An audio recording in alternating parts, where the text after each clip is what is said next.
सार वचन राधा स्वामी भारती भाग दूसरा वचन 152। गुरुमुख वही है जो सतगुरु के हुक्म में बरते, हुक्म से बाहर न होवे, और जब तक ऐसा अंग न होगा तब तक उस पद को भी नहीं पावेगा। यह बात मुश्किल है, पर जो कोई ऐसी होशियारी रखे कि जिसमें सतगुरु राजी होवें वही काम करे, यानी जो सेवा भी करे तो उसमें रजामंदी सतगुरु की मुख्य रखे, और इतनी पहचान करता रहे कि मेरी सेवा सतगुरु को पसंद है या नहीं, या मेरी नाराज़गी का ख्याल करके कबूल कर रहे हैं। जो यह समझ में आ जावे कि इसमें सतगुरु को तकलीफ है, सिर्फ मेरी हट से मंजूर कर रहे हैं, तो उस सेवा को फौरन छोड़ देवे, और जिसका ऐसा अंग है वही गुरुमुख बनेगा, और जिसकी ऐसी हालत नहीं है उसको मुनासिब है कि सत्संग नेम से करे और वचन को चित्त से सुने और याद रखे, तो उसका अंग बदलता जावेगा। वचन 153। अहंकार की मैल सब जीवों के हृदय में धरी हुई है, और जब तक यह न जावेगी तब तक परमार्थ नहीं बनेगा, और यह मैल बाहर मुख उपासना से नहीं जा सकती। इस वास्ते लाजिम पड़ा कि अंतर्मुख उपासना की जावे, और इस उपासना का भेद सिवाय पूरे सतगुरु के और कोई नहीं दे सकता है। इस वास्ते हर एक जीव परमार्थी को मुनासिब है कि पहले अपने वक्त का पूरा सतगुरु खोजे और उनकी सेवा करे, तब काम पूरा बनेगा। वचन 154। इस जीव के सब बैरी हैं, कोई मित्र नहीं। मन जो 3 गुण से मिला हुआ है वह भी इस जीव को ऐसे देखता है जैसे बिल्ली चूहे के खाने का इरादा रखती है। सिवाय इसके जो जीव काल के हैं और उसका हुक्म मानते हैं, यानी मन के कहने में चलते हैं, तो भी काल उनको दुख देता है। इसी तरह सब जीव दुखी रहते हैं, पर जो जीव सतगुरु के हैं उनके ऊपर सतगुरु की दया है, और काल भी उनसे डरता है और उनका सहायक रहता है। इस वास्ते सबको चाहिए कि सतगुरु वक्त की शरण लेवें, तो यहाँ भी और वहाँ भी उनका बचाव और रक्षा होगी। वचन 155। जब कोई शख्स 1000-2000 आदमी भर्ती करना चाहता है तो हजारों उम्मीदवार जमा होते हैं, पर उनमें से 150 काबिल पसंद निकलते हैं और बाकी दर्जे बदर्जे कम होते हैं, और कोई बिल्कुल नालायक निकलते हैं।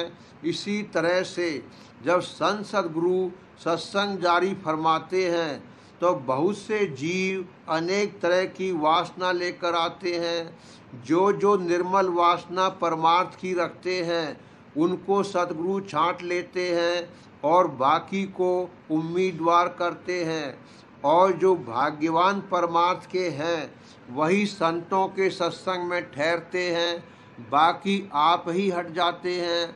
उनसे वहाँ की झटक नहीं सही जाती, क्योंकि सच्ची और निर्मल चाह परमार्थ की नहीं रखते हैं। इस वास्ते संत भी उन पर जोर नहीं करते, आइंदा के वास्ते दया करते हैं। वचन 156। हजारों ब्रह्मा, हजारों गोरख, हजारों नाथ और हजारों पैगंबर तृष्णा की अग्नि में जल रहे हैं, क्योंकि उनको सतगुरु नहीं मिले। और अगर कोई यह सवाल करे कि जब ऐसे बड़े बड़ों को सतगुरु की पहचान नहीं हुई तो फिर जीव कैसे पहचान सकता है, उसका जवाब यह है कि यह सब अपने अपने अहंकार में रहे, इनको सतगुरु पर निश्चय नहीं आया, और इसी सबब से सतगुरु ने आपको इन पर प्रकट नहीं किया क्योंकि यह रचना के काम के अधिकारी थे और उनसे यही काम लेना मंजूर था।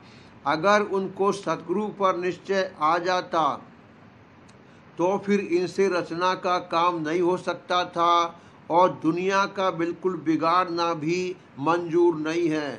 जो जीव की संसारी हैं उनके वास्ते ये लोग पैदा किए गए हैं कि उनकी संभाल करें। उनके लिए सतगुरु का उपदेश नहीं है और न वह सतगुरु के उपदेश को मानेंगे और न सतगुरु का भाव उनके चित्त में समावेगा। अब सतगुरु पुकार कर कहते हैं कि जब ऐसे बड़े बड़े जिनका निश्चय हजारों जीव बांधे हुए हैं 84 के चक्कर और नरक की आग से न बचे तो फिर जीव कैसे बचेंगे। पर इस वचन की प्रतीत वही जीव लावेंगे जिनका भाग परमार्थ का है और 84 से छुटकारा होने वाला है, यानी जिनको सच्ची और निर्मल चाह सच्चे मालिक से मिलने की है और जिनके संसारी वासना अनेक तरह की धसी हुई है, वह सतगुरु के वचन की प्रतीत नहीं कर सकते। पर यह सबको मालूम होना चाहिए कि जन्म मरण से बचाने वाले और सदा सुख के स्थान के बख्शने वाले और निर्धाम में पहुँचाने वाले सिर्फ संत सद्गुरु हैं और ब्रह्मा विष्णु महादेव और अवतार और देवता और पीर पैगंबर और औलिया आप ही निगुरे हैं। यानी इनको संत सद्गुरु नहीं मिले और न 84 के चक्कर से आप बचे और न दूसरे को बचा सकते हैं। जो जो इस वचन की प्रतीत लाकर सतगुरु का खोज करेंगे वही सतगुरु के अधिकारी जीव हैं और उन्हीं को सतगुरु मिलेंगे और अपनी दया से उनका काम पूरा बनावेंगे और फिर वही जीव जन्म मरण से रहित हो जावेंगे।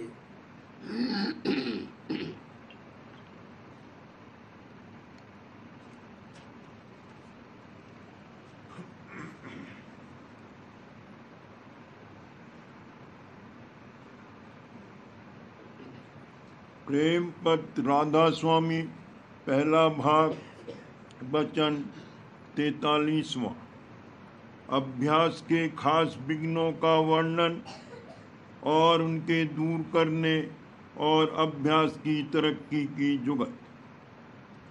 जो लोग की राधा स्वामी मत में शामिल होकर अभ्यास कर रहे हैं उनके लिए ये वचन कहा जाता है कि जब जब भजन और ध्यान में रस कम मिले या मन बिल्कुल न लगे तब उनको क्या जतन करना चाहिए। जब भजन में शब्द की आवाज़ साफ न मालूम होवे या बिल्कुल न सुनाई देवे तब मुनासिब है कि उस वक्त उसी आसन से बैठे हुए ध्यान करें और जो थोड़े अरसे में इस तौर से शब्द का न सुनाई देवे या आवाज़ साफ न आवे तो ध्यान करके उठ खड़ा होवे और फिर दूसरे वक्त भजन करे। और जो फिर भी शब्द न मालूम होवे तो बदस्तूर ध्यान करे और इसी तौर से हर रोज अभ्यास करे जावे जब तक कि शब्द सुनाई न देवे। 2-4 रोज या 1 हफ्ते या 2 हफ्ते में राधा स्वामी दयाल की दया से जरूर थोड़ी या बहुत आवाज़ मालूम पड़ेगी। जब भजन में बैठे और गुनावन यानी ख्यालात दुनिया के पैदा हुए तो चाहिए कि उनको हटावे और दूर करे, और जो ऐसा न कर सके तो मुनासिब है कि उस वक्त सुमिरन और ध्यान उसी आसन से बैठे हुए करे।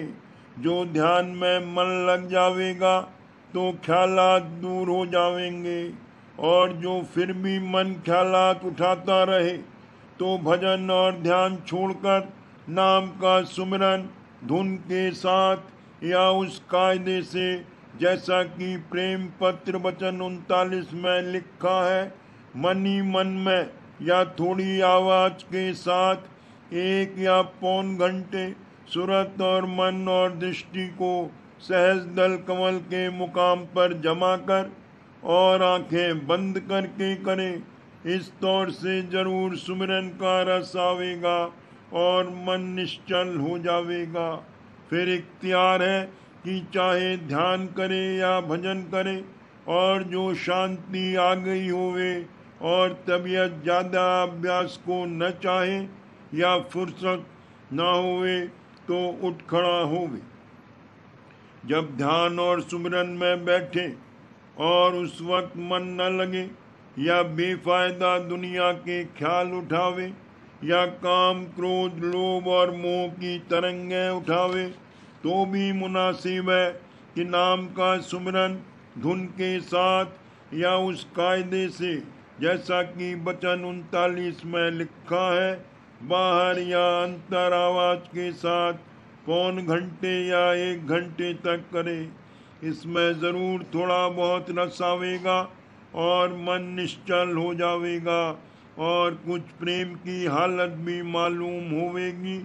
उस वक्त फिर चाहे ध्यान करे या इस कदर काम करके उठ खड़ा होवे।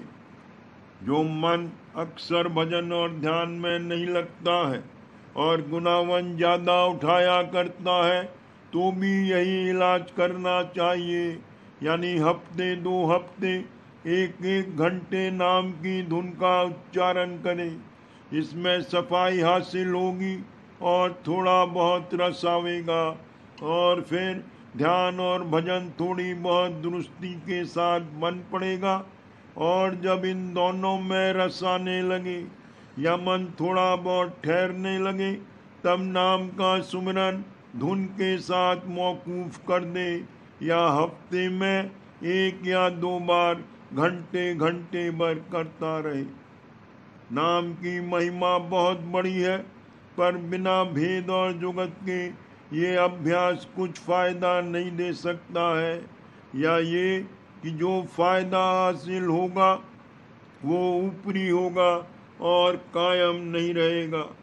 जबकि नाम के सुमरन में मन लग जावे और उस वक्त जो शब्द सुनाई देवे या रोशनी नजर आवे या आनंद प्राप्त होवे, तो उसको सच्चा संग शब्द या सदगुरु का समझना चाहिए, क्योंकि ये सब रूप यानी आनंद रूप और शब्द स्वरूप और प्रकाश रूप सदगुरु के हैं। और जानना चाहिए कि जब इनमें से कोई भी हासिल हुआ तो जरूर सदगुरु और शब्द के साथ मेला हो गया और अभ्यास दुरुस्त बना। जब भजन के वक्त आवाज बाईं तरफ से आवे तो चाहिए कि तवज्जो अपनी ऊपर की तरफ को लगावे और बाएं कान का दबाव हल्का करे या बिल्कुल न दबावे, या अंगूठा कान में से निकाल लेवे तो आहिस्ता आहिस्ता आवाज दोनों आँखों के मध्य में ऊपर की तरफ से आती मालूम होगी, और फिर उसी में चित्त को लगावे। जो फिर भी आवाज बाईं तरफ से बदस्तूर जारी रहे तो मुनासिब है कि उसी आसन से बैठे हुए सुमिरन और ध्यान करे और ऊपर की तरफ दूसरे या तीसरे स्थान पर मन और सूरत को जमावे। तो उम्मीद होती है कि थोड़े अरसे में जो कोई ख्याल दुनिया के नहीं उठेंगे तो आवाज का घाट बदल जाएगा, यानी ऊपर की तरफ से या दाएं कान की तरफ से सुनाई देने लगेगी, और चाहिए कि बाएं कान की तरफ से तवज्जो बिल्कुल हटा लेवे।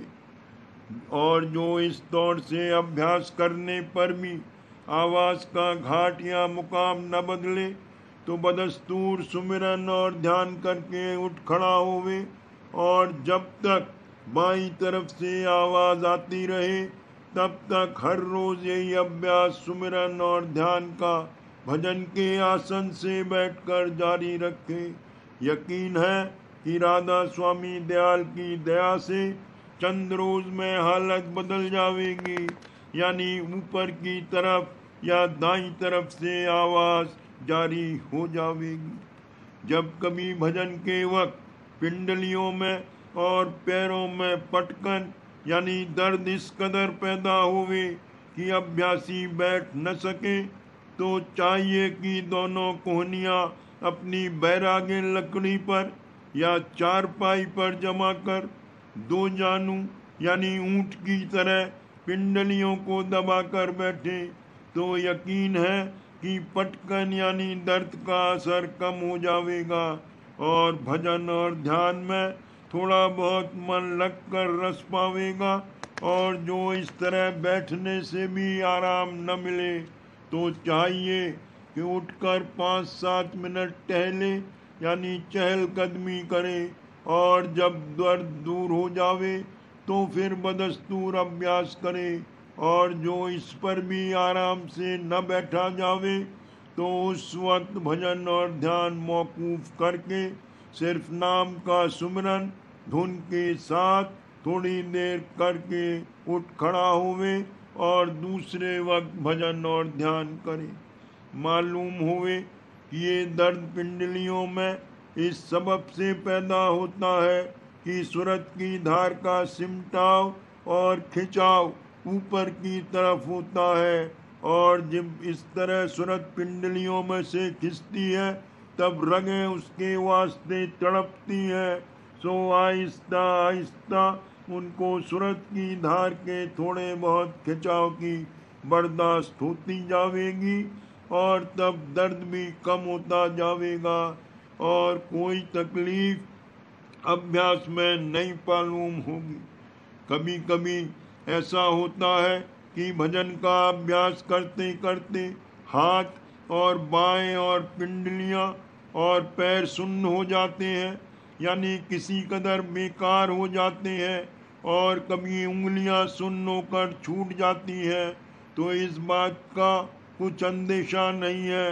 उंगलियां छोड़कर जो भजन बने जाए तो जिस कदर हो सके भजन करता रहे, या जो आवाज न सुनाई देवे तो उस वक्त ध्यान करता रहे, और जब भजन कर चुके तब थोड़ी देर हाथ और पैर फैला के खाली बैठे और फिर उठकर थोड़ी देर टहले, तो सब अंग बदस्तूर हो जाएंगे। हाथ पैर सुन्न हो जाने का